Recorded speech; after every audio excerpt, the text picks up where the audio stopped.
ওকে, বিসমিল্লাহির রহমানির রহিম। আমাদের টার্ম ফাইনাল পরীক্ষার সিলেবাসের একদম শেষের দিকে আমরা চলে এসেছি এবং আপনাদেরকে যে স্লাইডগুলো দেওয়া হয়েছে এবং তার মধ্যে একদমই আমরা শেষ যেই স্লাইডটা দেওয়া হয়েছিল সেটা হচ্ছে সাস্টেনেবল স্ট্র্যাটেজিস এবং সাস্টেনেবল স্ট্র্যাটেজিসের স্লাইডের প্রায় শেষের দিকে আমরা এখন চলে এসেছি।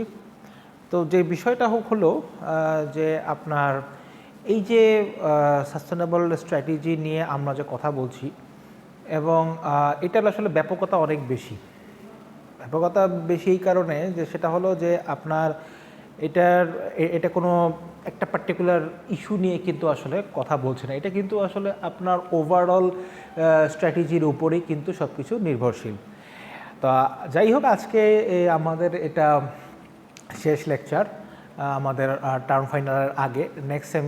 নেক্সট উইকে যেহেতু আপনারা যারা 9 ব্যাচ আছেন, 10 ব্যাচের অবশ্য কিছু স্টুডেন্টস এই কোর্সে আছেন, তো মূলত আসলে 9 ব্যাচের স্টুডেন্টরা সংখ্যাটাই অনেক বেশি। তো সেই জন্য আসলে বলছি আসলে হয়তো 9 ব্যাচ আপনাদের 9 ব্যাচের আপনারা যারা আছেন এবং সাথে সাথে 10 ব্যাচ বিবিএ হোল্ডার যারা আছেন, 9 ব্যাচের সম্বন্ধে একটা প্রোগ্রাম আছে নেক্সট উইকে।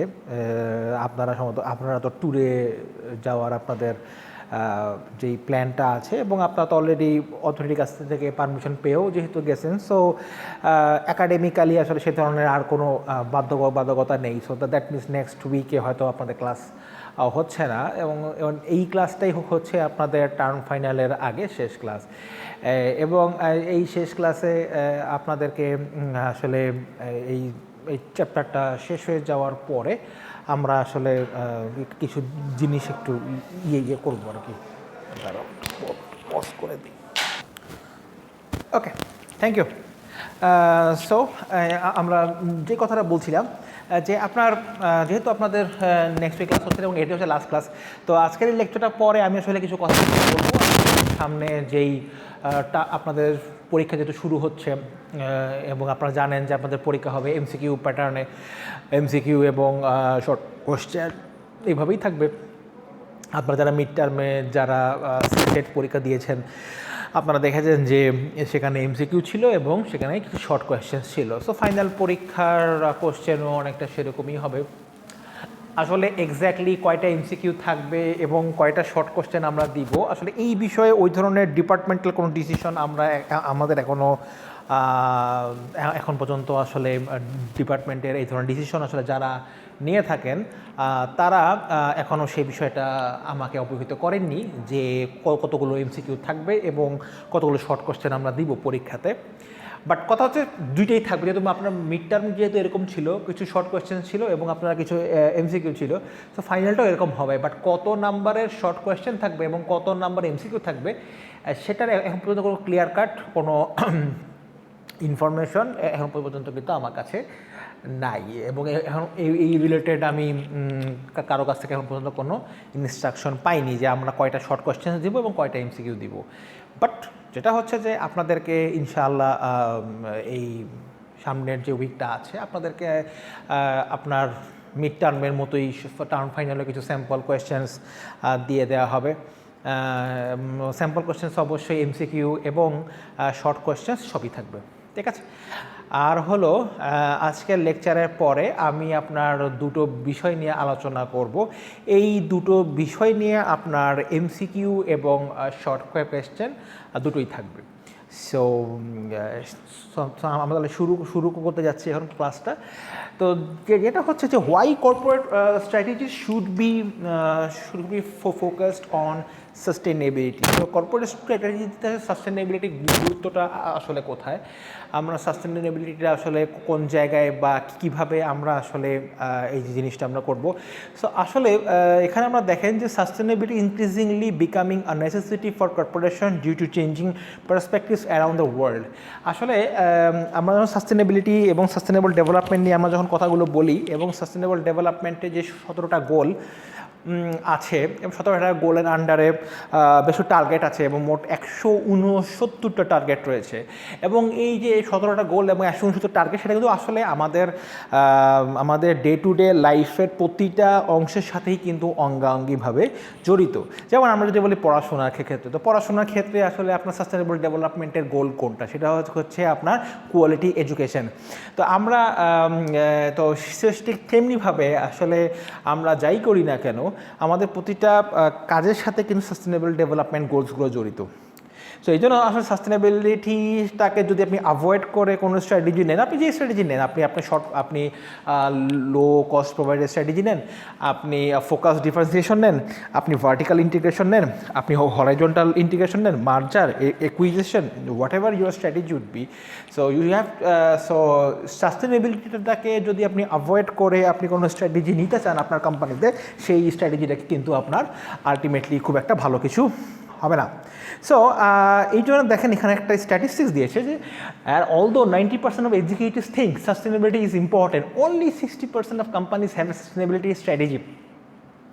তার মানে বিষয়টা হচ্ছে যে সাস্টেনেবিলিটিটা সবাই বুঝছে, তাই না? মানে 90%, হ্যাঁ, এখানে এক্সিকিউটিভ, এখানে আসলে যেই 90% আসলে এটা আমার কথা না, এটা আসলে যেই আর্টিকেল থেকে ইনফরমেশনগুলো নেওয়া হয়েছে, আর্টিকেলগুলোর লিঙ্ক কিন্তু আপনার একদম এই যে এখানে কিন্তু দেয়া আছে, যেই দুটো আর্টিকেলের উপর বেস করে আপনার এই স্লাইডটা তৈরি করা, তাই না? এটা কিন্তু অলরেডি দেয়া আছে। সো এটা কিন্তু অবশ্যই আপনার যেহেতু এমসিকিউ, সো অবশ্যই কিন্তু এই দুটো লিঙ্ক কিন্তু খুবই গুরুত্বপূর্ণ। Add value and a competitive advantage. আসলে দেখেন যে ব্র্যান্ড ভ্যালুর যে বিষয়টা, যে ব্র্যান্ডিং, হ্যাঁ, ব্র্যান্ডিং নিয়ে তো আসলে সবাই কাজ করি, তাই না? এখন হয়তো বলতে পারেন যে স্যার ব্র্যান্ডিং তো শুধুই মার্কেটিং ডিপার্টমেন্ট বা ব্র্যান্ডিং ডিপার্টমেন্টের কাজ না, ব্র্যান্ডিংটা আসলে সবাই করে থাকে, এভরিবাডি। আপনি দেখেন আমাদের ইউনিভার্সিটি অফ স্কলার্স, রাইট? এখানে কিন্তু ব্র্যান্ডিংটা কি শুধু খালি ব্র্যান্ডিং টিম করছে? No, you are the students, you are doing branding, right? আপনারা যখন মনে করেন আপনারা যখন লাইক ফর এক্সাম্পল আপনার ইউনিভার্সিটিতে আপনারা আসছেন, আপনারা এসে মনে করেন ছবি তুললেন যে ঠিক আছে আমরা ক্লাসরুমে ক্লাস করছি, বা হতে যে হয়তো বা কোনো একটা গ্যাদারিং হচ্ছে, কোনো একটা টিচারের সাথে আপনারা ছবি তুলছেন বা কোনো একটা স্টাফের সাথে আপনারা ছবি তুলছেন, ছবি যারা তুলে আপনি বলছেন হ্যাঁ ঠিক আছে আমার ইউনিভার্সিটি টিচার বা আমার ইউনিভার্সিটি স্টাফ, ইউনিভার্সিটির নামটা সবাই জানছে, আপনার কানেকশনে যারা আছে তারা ইউনিভার্সিটির নামটা জানছে, হ্যাঁ এই নামে একটা ইউনিভার্সিটি আছে এবং এই ইউনিভার্সিটি আপনি পড়ছেন। So definitely you are doing branding, right? So আপনারা অবশ্যই সেখানে ব্র্যান্ডিং করছেন। সো এই ব্র্যান্ডিংটা কিন্তু আপনার খুবই গুরুত্বপূর্ণ এবং প্রত্যেকে কিন্তু আসলে ব্র্যান্ডিংটা করে থাকে এবং আসলে কাস্টমাররাই কিন্তু আসলে যে বিষয়টা বলা হয় যে কাস্টমারদের ব্র্যান্ডিংটা কিন্তু সবচেয়ে ইম্পর্টেন্ট। লাইক আমি আমার কোম্পানিকে বলতে পারি যে হ্যাঁ ভাই আমার কোম্পানিটা খুব ভালো, আমি কোম্পানিতে জব করি, তাই না? এখন আমি জব করি, তো এখন আমি হয়তো বলতে পারি যে হ্যাঁ ঠিক আছে আপনি ইয়েটা করেন, সব কিছু করেন।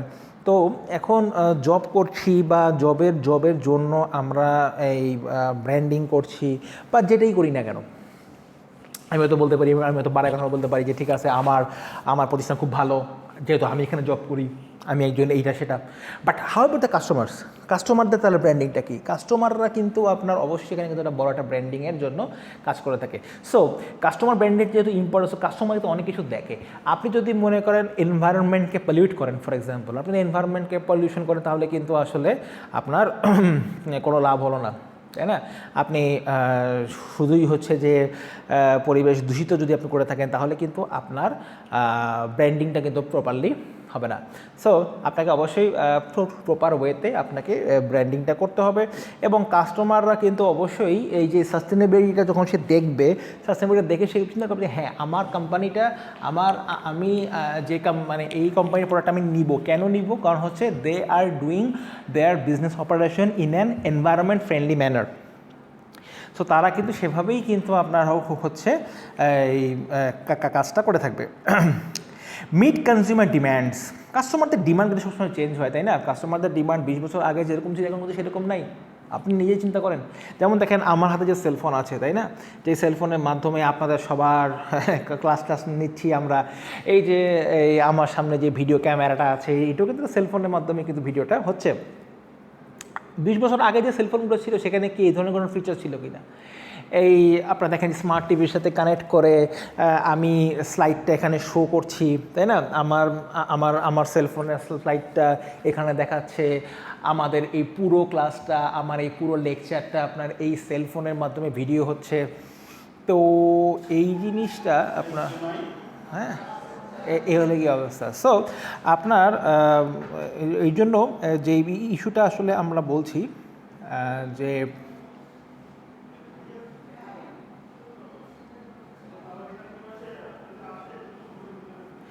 আচ্ছা, সো যে বিষয়টা বলছে কনজিউমার ডিমান্ড চেঞ্জ হয়ে গেছে। সো কনজিউমাররা এখন আপনার দেখছে যে আসলে আমরা আপনার কয়টা, আমরা হলো যে আমরা কতগুলো, বা আমরা হচ্ছে আমাদের এই ক্যামেরা ফিচারটা কীরকম, সেটা কিন্তু সেলফোনের জন্য খুব গুরুত্বপূর্ণ হয়ে গেছে। 20 বছর আগে যে সেলফোনগুলো বাজারে ছিল সেখানে কিন্তু ক্যামেরা ছিল কি না, তাই না? এখন আপনারাই চিন্তা করেন 20 বছর আগের যদি সেলফোনে ক্যামেরার কথা কেউ চিন্তা করতো কিনা, যে এভাবে আমরা ক্লাস নিব, 20 বছর আগের কথা চিন্তা করেন ছিল কিনা, তাই না? সো অবশ্যই হয়তো বা সেভাবে কেউ চিন্তা করেনি। সো এই জন্য কনজিউমারদের ডিমান্ড কিন্তু যেহেতু চেঞ্জ হচ্ছে, সো কনজিউমারের ডিমান্ডটার সাথে আপনার সমন্বয়ে রেখে কিন্তু আমাদেরকে সব কাজ করতে হবে। এবং অবশ্যই কনজিউমাররা কিন্তু এখন আপনারা দেখছে যে হ্যাঁ, আপনার সাস্টেনেবিলিটিটাকে কিন্তু আপনার খুব গুরুত্বপূর্ণ, এবং কনজিউমার একটু জানতে চায় যে হ্যাঁ ঠিক আছে, কনজিউমাররা বলছে যে ভাই তোমার বিজনেস অপারেশনটা সাস্টেনেবল ওয়েতে হচ্ছে কিনা। তো সেই অনুযায়ী কিন্তু সে তার বাইং ডিসিশনটা কিন্তু সে গ্রহণ করছে। তো সেই অনুযায়ী অবশ্যই কনজিউমার ডিমান্ড মিটের পার্সপেক্টিভ ওয়েতে হলেও আমাকে কিন্তু সাস্টেনেবিলিটি ওয়েতে আসতে হবে। ডেফিনেটলি আপনার এফিসিয়েন্সিটা ইনক্রিজ করে কীভাবে, সেটা হচ্ছে যে it actually reduces the amount of wastage, right? West তো হয়, তাই না? উই ক্যান্ট অ্যাভয়েড ওয়েস্ট, আমরা তো ওয়েস্ট অ্যাভয়েড করতে পারি না। সো এই জন্য যে বিষয়টা হলো যে আসলে এফিসিয়েন্সিটা বৃদ্ধি করা, এবং হচ্ছে যে আপনার ওয়েস্ট যেন না হয় সেই বিষয়ে আপনার অবশ্যই সচেতন এবং যত্নবান হওয়া। ট্যালেন্ট অ্যাট্রাকশন, ট্যালেন্ট দরকার, ট্যালেন্ট এমপ্লয়ি যারা আছে, ট্যালেন্ট ক্যান্ডিডেট যারা আছে, তাদেরকে অবশ্যই অর্গানাইজেশনের দিকে অ্যাট্রাক্ট করাটা কিন্তু অবশ্যই একটা প্রতিষ্ঠানের জন্য খুবই গুরুত্বপূর্ণ। ক্রিয়েট নিউ অপরচুনিটি তৈরি করা, আপনার সাস্টেনেবিলিটির মাধ্যমে নতুন অপরচুনিটি তৈরি হয়ে থাকে।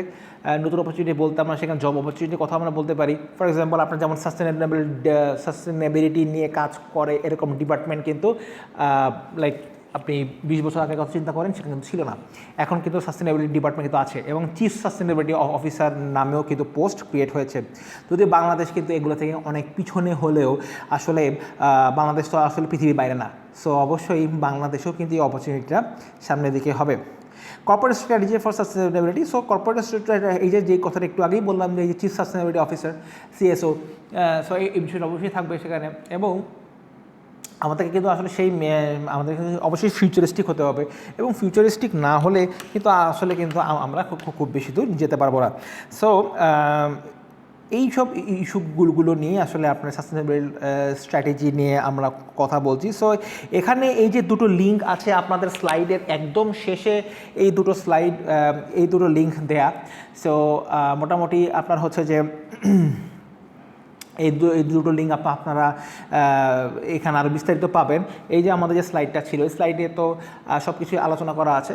প্লাস হচ্ছে যে এইগুলো যেহেতু এমসিকিউ আমাদের হচ্ছে, সো এমসিকিউতে তো অবশ্যই আপনার একটু তো অ্যাডভান্স লেভেলে থাকবে। সো এই জন্য অবশ্যই আপনার এখানে আপনার এই যে দুটো লিঙ্ক আছে, সেই লিঙ্ক থেকে কিন্তু আপনারা অবশ্যই কিছু পাবেন। যেটা আমি বলতে চাচ্ছিলাম সেটা হচ্ছে যে দেখেন, আসলে আপনি যদি দেখেন, হয়তো আপনারা বলতে পারেন যে স্যার আমরা এত বাইরের পড়াশোনা বা এত অ্যাডভান্স লেভেলের পড়াশোনা দিয়ে কী করবো। দেখেন, একটা বিষয় আমি বলি আপনাদেরকে, সেটা হচ্ছে যে আসলে আমরা একটা বাইরের ইউনিভার্সিটির পড়াশোনার কথা আসলে আমি পার্সোনালি কেন বলে থাকি, বলে থাকি এই কারণে, সেটা হচ্ছে যে we are in a globalise world, তাই না? গ্লোবালাইজেশনের বাইরে কিন্তু আমরা কেউ নয়। সো এই জন্য আমাদের কিন্তু অবশ্যই এই বিষয়গুলোর ব্যাপারে কিন্তু আমাদের সবাইকে অ্যাওয়্যার থাকতে হবে। সো ঠিক আছে, thank you so much for your time.